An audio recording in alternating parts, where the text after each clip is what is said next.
Hello everyone, welcome to Help My Biz. At Help My Biz, we provide simple solutions to your business complications to help your business grow. Today we will discuss about Director's Appointment and Resignation. Talking about law, Section 149 to Section 172 of the Companies Act 2013 deals with Director's Appointment and his resignation. So let's start with our PPT. Appointment and Resignation of Directors as per Companies Act 2013. So who can be a director? Only an individual can be appointed as a director of any company.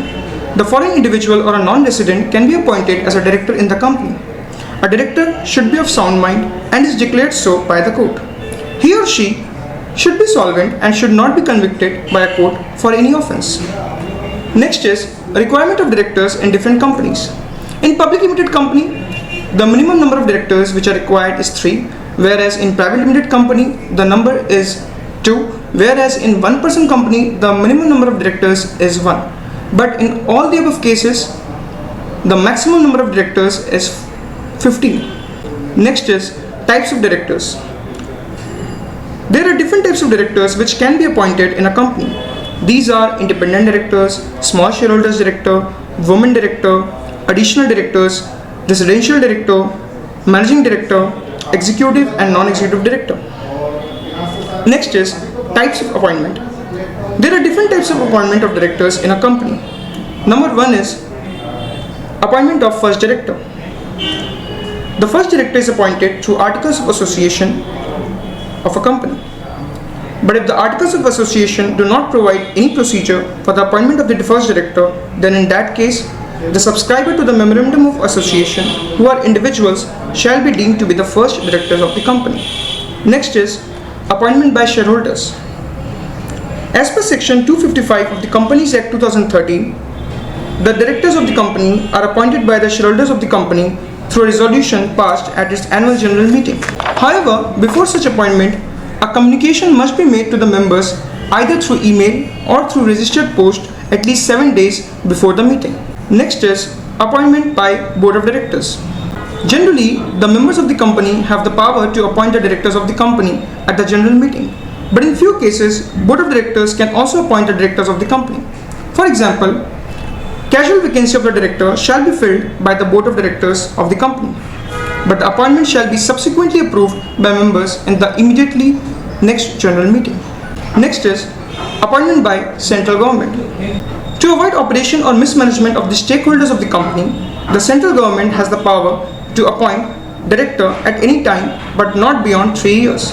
Next slide is about independent director. An independent director is a non-executive director of the company. The primary role of independent director is to help the company to improve the standards of governance and credibility of corporates. Foreign companies are required to compulsorily appoint independent directors in their company. Every listed public company, every unlisted public company having paid-up share capital of rupees 10 crore or more, turnover of rupees 100 crore or more, aggregate outstanding loans, deposits and debentures exceeding rupees 50 crores. Following are the documents which are required in the appointment of directors. First is active DIN. The individual who will be appointed as a director shall have an active DIN. In order to appoint a director, a company must file E-Form DIR 12 with Registrar of Companies with other documents within a period of 30 days from the date of the appointment of the director. Consent of the director has to be obtained by the company in E-Form DIR 2.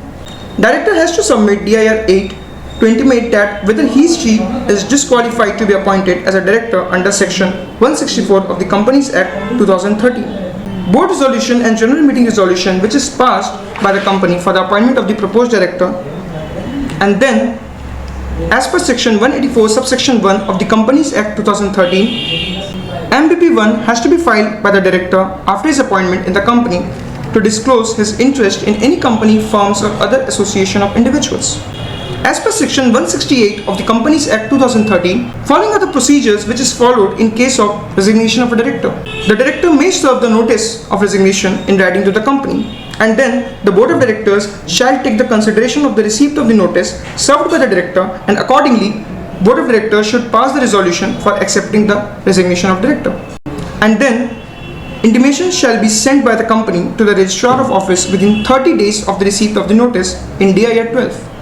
Report of Directors which is placed in the immediately following general meeting shall contain facts of such resignation.